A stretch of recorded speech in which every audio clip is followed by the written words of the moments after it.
Olá pessoal, tudo bem? Como é que vai? Hoje eu estou aqui com a doutora Márcia, ela que é endocrinologista pediatra. Muito obrigado, doutora, por ter aceitado o nosso convite. E nós queremos aqui abordar com ela a questão do crescimento das crianças, né? Doutora, quando é que um pai ele deve notar que o seu filho não está tendo o desenvolvimento de altura adequado? E quando é que ele deve buscar um especialista? Olá, obrigada pelo convite. É uma pergunta muito importante, Roosevelt, porque é uma preocupação grande dos pais que chegam no meu consultório. E como você perguntou, a segunda pergunta, de saber quando isso não está normal. Então, isso também é super importante. Então, essa procura é grande, os pais têm que perceber, por exemplo, se seu filho for um dos menores da turma, se ele não está crescendo como todos os outros amiguinhos. Geralmente, quando você começa na escola desde pequeno, é a mesma turma que vai acompanhando até a verdade, geralmente. Então, se você perceber que ele não está acompanhando esse crescimento, isso é super importante. E aí, procurar um endocrinologista pediatra para a gente dizer se isso é normal ou não. Então, se eu tenho as curvas que o pediatra usa, elas são super importantes. A de peso, a de estatura e a de índice de massa corpórea são as que eu uso bastante. E aí eu vejo se o paciente está acompanhando a curva que ele sempre teve. Então, são várias curvas.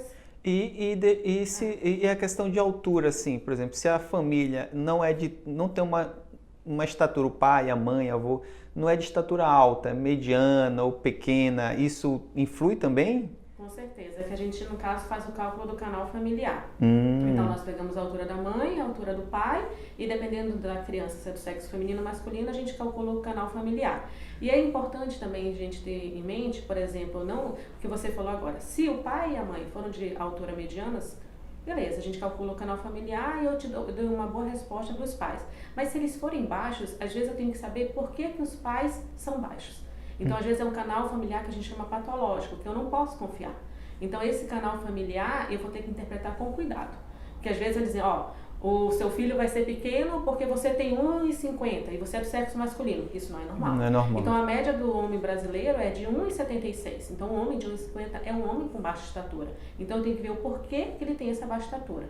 Então, tá. Aí a gente já cai numa outra questão que eu acho que seria a sua próxima questão sobre as causas da baixa estatura. Isso, quais são as causas que isso pode acontecer? Várias causas. Por exemplo, uma criança que tem asma, que vive internada, que usa muito corticoide, então é uma criança que não vai crescer. Aí você vai perguntar, ela tem deficiência do hormônio de crescimento? Não, ela não tem provavelmente. Mas ela tem outras doenças, no caso, que atrapalham o crescimento. Nós temos que pensar que o crescimento vai acontecer quando tudo está bem. Então, se é uma criança que ela vive doente, vive internada, tem que usar antibiótico sempre, faz muita pneumonia, o organismo não vai ter, vamos dizer assim, como é que eu posso explicar de um jeito mais leigo, não vai sobrar energia para o crescimento, porque ele está trabalhando justamente para o pulmão melhorar, para a criança, no caso. Envolve outros hormônios, então, que vem... Na verdade, crescer tem que fazer parte de todo o sistema, né? Isso. Então, tem que tudo estar funcionando bem para nós crescermos. E tem um teste para fazer saber se a criança está... Então, só complementando, Sim. Quando o paciente chega com baixa estatura, eu primeiro tenho que ver se ele tem baixa estatura mesmo. Então, se ele está abaixo da curva, se ele está abaixo do canal familiar, ou se o crescimento dele nos últimos 3 meses não foi adequado, isso já é o suficiente para iniciar essa investigação. Para iniciar a investigação, eu tenho que ver se ele tem uma doença crônica que justifique isso. Então, como eu dei exemplo, um paciente que tem asma, que vive sempre doente, provavelmente ele não vai crescer. E eu tenho que investigar doenças endócrinas. Quais são as doenças endócrinas que eu investigo? Principalmente a deficiência do hormônio de crescimento e o hipotireoidismo. Que é o GH, isso? O hormônio de crescimento. Então, só que a deficiência do hormônio de crescimento é uma doença, patologia muito rara. Então, como é que eu tenho que fazer essa investigação? Eu não consigo dosar o GH. Então, se eu for dosar o GH, ele sempre está baixo. Então, eu tenho que fazer um teste. Eu tenho que estressar o paciente, acho que esse é o termo mais correto. Estressar seria dar uma medicação para ter um efeito dentro dele, né? E é isso? E a hipófise liberar o GH. Então, vamos citar um exemplo. Vamos dizer que entre aqui a gente tem uma situação de estresse muito grande. Então, quando nós estamos num estresse muito grande, que você já ouviu falar, no incêndio, foi lá, entrou e carregou uma pessoa de 200 quilos. É um estímulo, né? Isso é. Então, nesses estresses muito grandes, você consegue ter uma liberação grande de hormônios. E o GH é um deles. Entendi. Então, como eu não posso fazer esse estresse, no caso natural, eu faço de forma medicamentosa. Então, eu uso remédios, no qual a criança pode tomar pela boca, pela veia ou intramuscular. E depois de fazer essa medicação, eu faço várias dosagens do GH.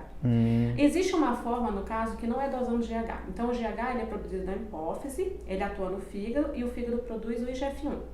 E o IGF-1 tem que ser carregado para todas as células para fazer o crescimento.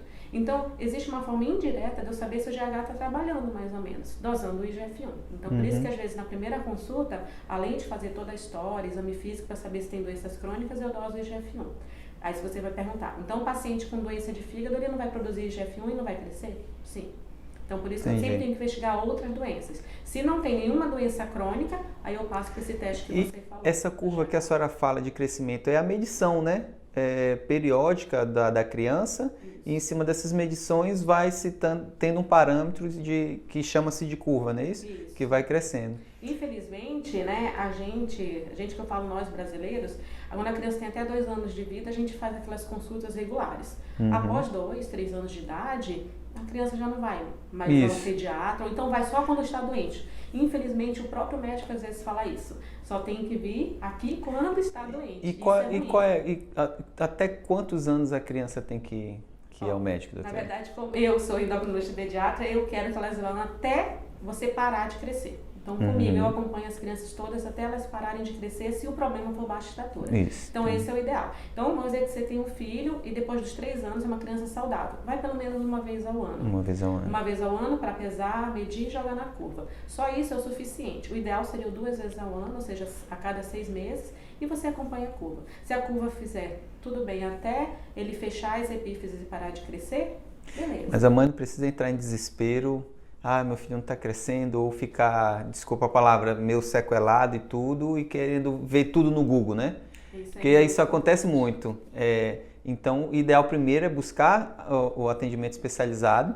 E existe algum tipo de, por exemplo, o pessoal diz muito que natação faz crescer, alguns tipos de alimento fazem crescer. Isso é verdade? Na verdade, não é que isso faz crescer. É a criança ser saudável que faz crescer, como eu falei para você. Então, uma criança que faz atividade física, o que ela faz? Ela come melhor. Então, é um ciclo. Toda vez que você está fazendo atividade física, natação, quando você sai na natação, você sai com muita fome. E aí você come o que a mãe oferecer. Então, se a mãe oferecer coisas boas, frutas, laticínios, né, queijo, pão integral, a criança vai comer. Então, isso que é importante. Então, uma alimentação saudável, eu sei que parece clichê, mas é super importante para o crescimento. Ótimo. Tanto que tem mãe que vem desesperada, eu faço todos os testes, dá tudo normal. Falei, vamos investir na alimentação e atividade física. Doutora, muito obrigado, esclareceu muito as nossas dúvidas. Qual o telefone que